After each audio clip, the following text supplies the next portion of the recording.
Olá, bem-vindos a esta nossa exploração. Hoje a gente vai mergulhar fundo, assim, numas reflexões sobre um tema que, bom, parece muito financeiro, né? Investimento. Mas talvez tenha umas raízes bem mais profundas na nossa existência. A gente recebeu uma análise bem instigante e vamos investigar juntos uma ideia provocadora. Será que essa busca toda por investir, poupar, acumular, será que no fundo, é uma busca por viver mais? Por longevidade?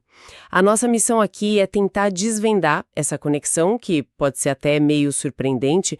Vamos olhar como a sociedade cria as condições para isso, sabe? E os paradoxos que surgem com muita riqueza. E o que, afinal, sustenta a nossa capacidade de viver mais. É só dinheiro mesmo? Ok, vamos lá, vamos começar a desembrulhar isso. Para começar, a ideia central que esse material traz é que ver o investimento só como segurança financeira é limitado. A sugestão é que por trás da decisão de guardar dinheiro, de ter ativos, tem uma lógica mais fundamental, ligada à longevidade.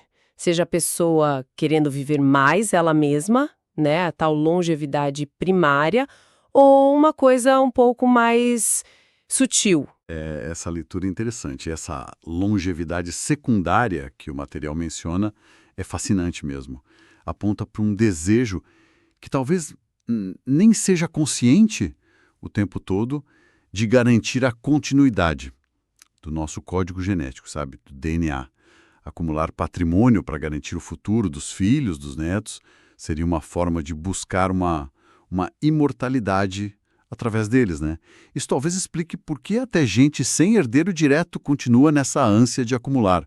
O motor, consciente ou não, seria estender a existência, seja a própria ou a da linhagem. Ah, então, mesmo num vazio existencial, digamos assim, sem filhos, esse impulso para investir continuaria, por causa dessa ligação com a continuidade da vida. É o que a perspectiva apresentada sugere, sim.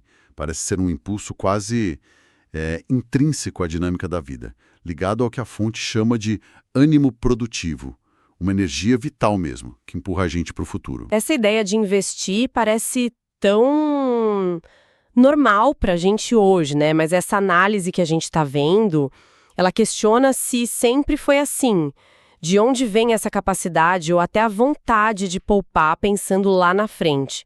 Sempre foi humano isso? Ótima pergunta, porque o argumento é que não é algo inato ou universal sempre. É mais uma consequência de condições materiais bem específicas. A capacidade de pensar em poupança, sabe? Adiar o consumo agora para ter algo depois. Isso só surge quando a sociedade consegue gerar um excedente energético. Em sociedades onde a luta diária pela sobrevivência consome tudo, o foco é o agora. Não tem sobra, nem material, nem mental para planejar décadas à frente. Então a vida precisa ficar de alguma forma mais fácil para poder pensar nisso. Exato. Historicamente, esse excedente podia vir de colheita boa, de animal domesticado, de estocar comida. Hoje, muito mais intensamente, esse excedente é fruto de tecnologia. Máquina trabalhando, energia potente, sistemas complexos de produção.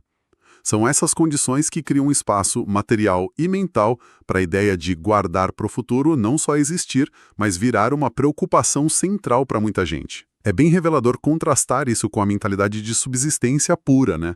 Onde o horizonte é o amanhã, no máximo. E claro, o material aponta que essa capacidade de gerar e controlar excedentes acaba levando à formação de hierarquias, né? Acesso desigual. Daí vem a pirâmide social que a gente conhece, que hoje, como a fonte até brinca, não para em milionário, vai para bilionário, trilionário. Pois é. E aqui a coisa fica realmente intrigante. O material traz um paradoxo que desafia o senso comum. Atingir níveis extremos de riqueza, tipo ser bilionário, muitas vezes levaria a menos consumo pessoal, assim, ostensivo.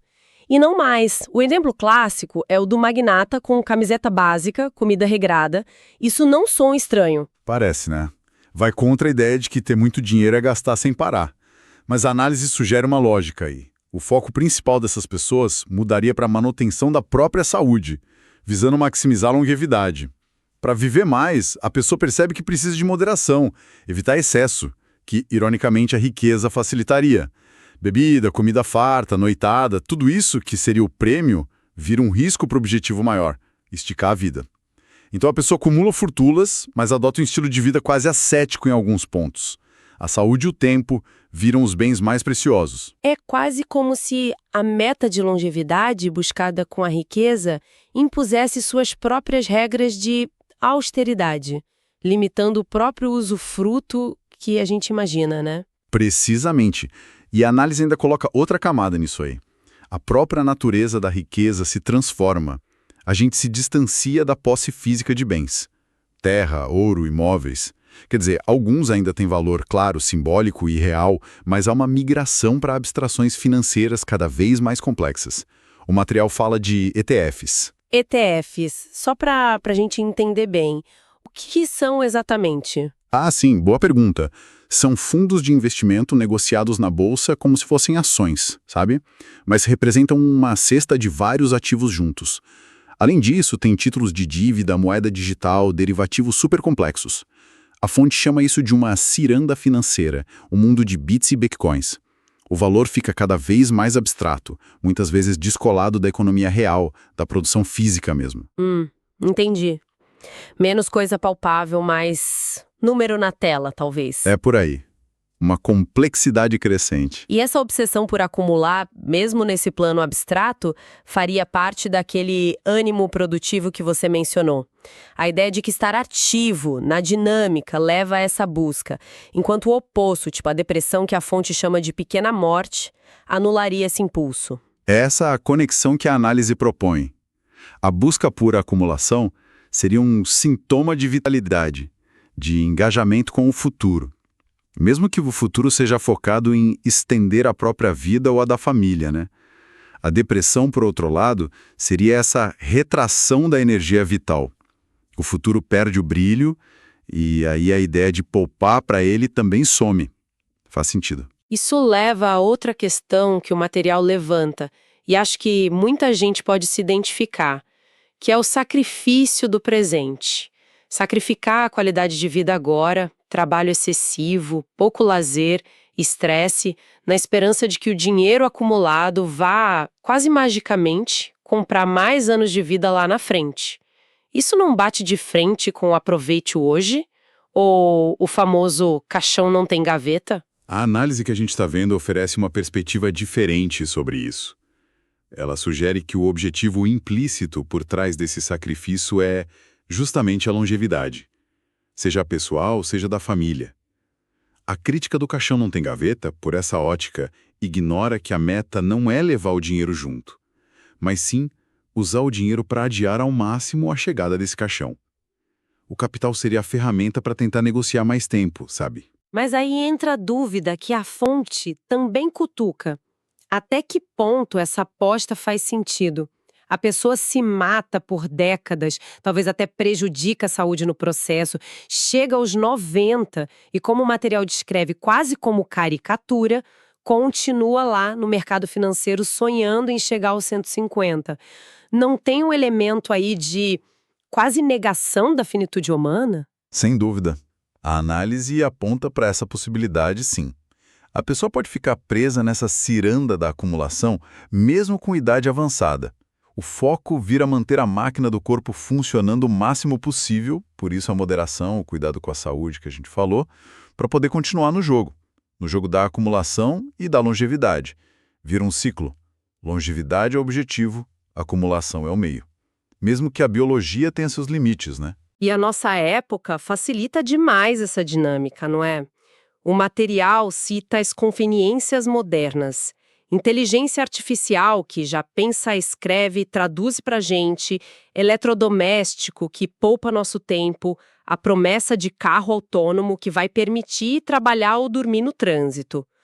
Toda essa tecnologia não cria um cenário onde a gente tem, teoricamente, mais tempo e energia sobrando para se dedicar a essa acumulação? Certamente. Essa vida que a tecnologia tornou em vários aspectos mais ágil, né? Com acesso fácil a bens, serviços, algo que a fonte descreve com uma expressão para indicar essa alta velocidade, essa facilidade na nossa relação com consumo e produção. Isso permite, por um lado, um consumo alto, mas, por outro, libera energia mental e tempo que podem ser canalizados para a acumulação de capital.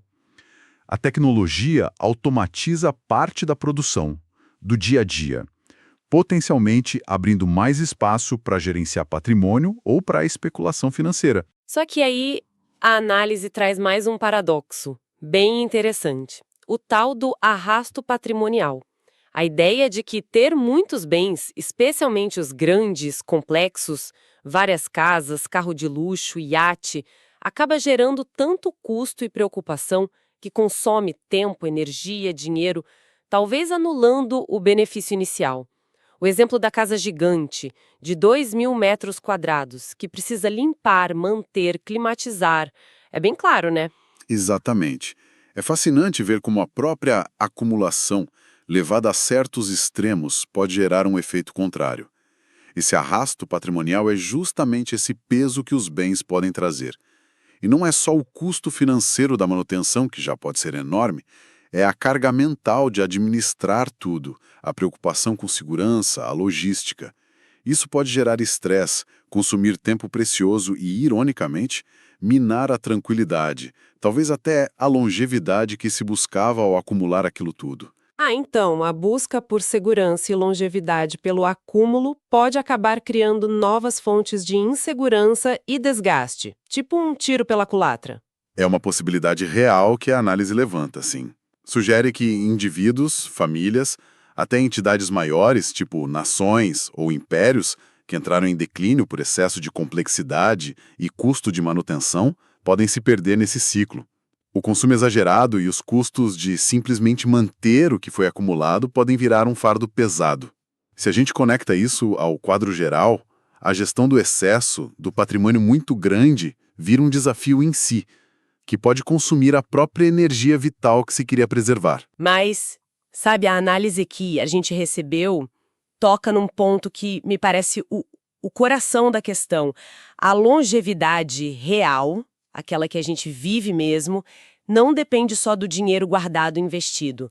O material até sugere que o pico de expectativa de vida, que subiu tanto tempo, pode estar começando a estagnar, ou até cair em alguns lugares, e a causa apontada seriam crises econômicas que dificultam o acesso a cuidados básicos de saúde. Isso é forte. Esse é, talvez, o ponto nevrálgico de toda essa reflexão. O dinheiro, por mais que se acumule, ele continua sendo um meio, um símbolo de acesso. Mas os bens e serviços, eles precisam ser produzidos, oferecidos, mantidos por pessoas e sistemas, dentro de uma estrutura social que funcione. Você pode ter trilhões no banco, mas se o antibiótico que você precisa não existe, ou o sistema de saúde quebrou, seu dinheiro não compra mais saúde naquele momento crítico. Entende? É a constatação de que a riqueza individual só funciona na prática dentro de um sistema social e produtivo que esteja de pé. Exatamente. Se faltar médico, enfermeiro, cuidador, se a infraestrutura de hospital falhar, se a produção de comida, de energia for interrompida, a fortuna pessoal fica inútil para garantir bem-estar ao prolongar a vida. A nossa longevidade individual está, no fundo, interligada e dependente da saúde e da funcionalidade da sociedade como um todo. Depende de gente capacitada, de recurso disponível, de uma estrutura social que permita produzir e acessar o que a gente precisa para viver bem e por mais tempo. E isso conecta direto com o que a fonte fala sobre crise demográfica, tipo Japão, Alemanha, onde já falta jovem para cuidar dos idosos, né? Precisamente. A necessidade que esses países ricos têm de importar mão de obra, muitas vezes especificamente para cuidar de idosos, ilustra isso de forma dramática.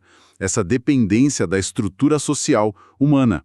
Mesmo com máquina, com inteligência artificial, e a fonte até especula, de forma provocadora, sobre máquinas futuras ganhando consciência e se recusando a servir a gente. Mesmo assim, a base da nossa sobrevivência prolongada ainda é essa teia social. A gente precisa de novas gerações, de coesão social, de um ambiente minimamente estável e saudável. Estar no topo da pirâmide financeira só garante algo se a pirâmide inteira não ruir. Num cenário de colapso, o dinheiro abstrato perde o poder, perde a promessa de longevidade. Então, para a gente ir fechando o círculo, o que tudo isso significa? Essa nossa análise mais aprofundada nos leva a ver o investimento de um jeito bem diferente da planilha, do gráfico, né? Ele aparece quase como um espelho das nossas esperanças, dos nossos medos mais básicos sobre o tempo, a finitude, a nossa passagem por aqui. A busca sem fim por acumular, por fazer o patrimônio crescer, parece ser, na essência mais profunda, uma tentativa de negociar com a entropia, de esticar nossa existência neste planeta, seja nossa ou a da nossa descendência. É uma visão poderosa. E talvez a reflexão final que a gente pode deixar para quem acompanha a gente seja esta.